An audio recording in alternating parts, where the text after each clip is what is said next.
जय जय राम, जय श्री राम। गुरु गोला ज्ञान चैनल पर आप सभी भाइयों का स्वागत है। काफ़ी समय से मेरा चिंतन मनन केतु के ऊपर फोकस चल रहा है। उस गहराई से मनन करने पर बड़े महत्वपूर्ण सूत्र केतु के द्वारा प्राप्त हुए हैं।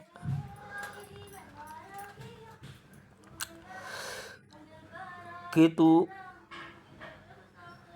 बुद्धि के साथ जब भी जन्म कुंडली में बैठता है तो अन्य ग्रहों के योग के द्वारा कि अन्य ग्रह उसको किस दिशा में, किस परिस्थिति में कहाँ लेकर जाते हैं, वो सब एक अलग विषय है।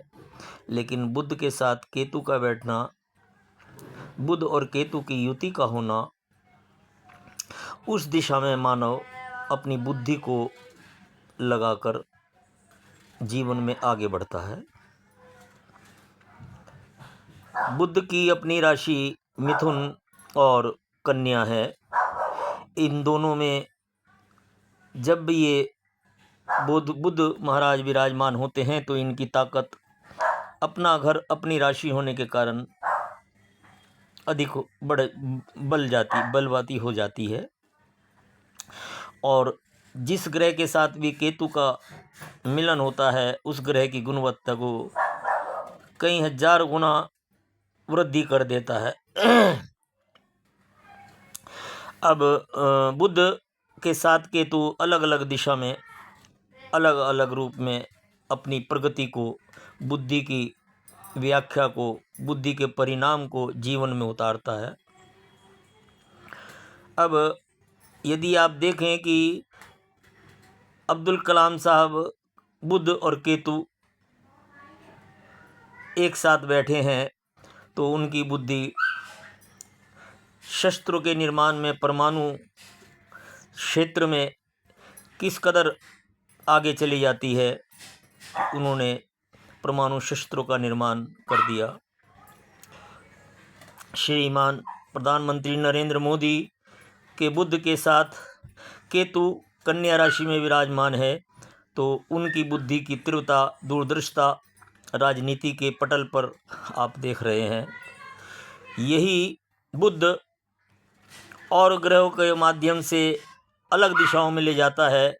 मेहुल चोकसी जिसने इतना लंबा फ्रॉड कर विदेश भाग गया बैंकों का पैसा खाकर, तो उसकी बुद्धि केतु के कारण इतनी तीव्र उस दिशा में कर गई जो आम मानव के बस की बात नहीं है। मेहुल चोकसी के साथ हर्षद मेहता भी आपने सुना होगा, उसकी बुद्धि और केतु का मिलन भी किस कदर उसको फ्रॉड करने पर आमादा कर देता है। नीरव मोदी वगैरह इस तरह से केतु के इस महामंडम का गुणगान जितना अधिक किया जाए उतना कम है। यही केतु एक डॉक्टर के योग होने पर बुद्धि को मेडिकल में लगा देता है, सर्जन को सर्जन में लगा देता है, डिफ़ॉल्टर को बेईमानी में लगा देता है और राजनीतिज्ञ को राजनीति में लगा देता है, शस्त्रों के निर्माण को शस्त्रों में लगा देता है।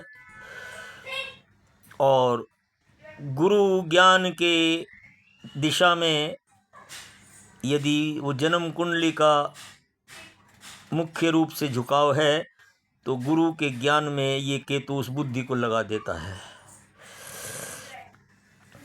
ये सब मैं आपको इसलिए बता रहा हूँ कि मुख्य उद्देश्य जिसका विवेचन मैंने जो जन्म कुंडलियों का किया है उनका 24 घंटे के अंदर ही दोनों जन्म कुंडलियों में उन जातक का जन्म हुआ है। और गुरु मुख्य अपनी मीन राशि के अपने घर के बैठे हैं जो कि अपने आप में बहुत ही बलवान, शक्तिशाली, गुणवान और ज्ञानी होते हैं। परंतु वक्री होने की अवस्था में उनका ज्ञान बहुत ही सुदृढ़, अटल और बड़ी विपरीत दिशा में उस ज्ञान को ले जाता है।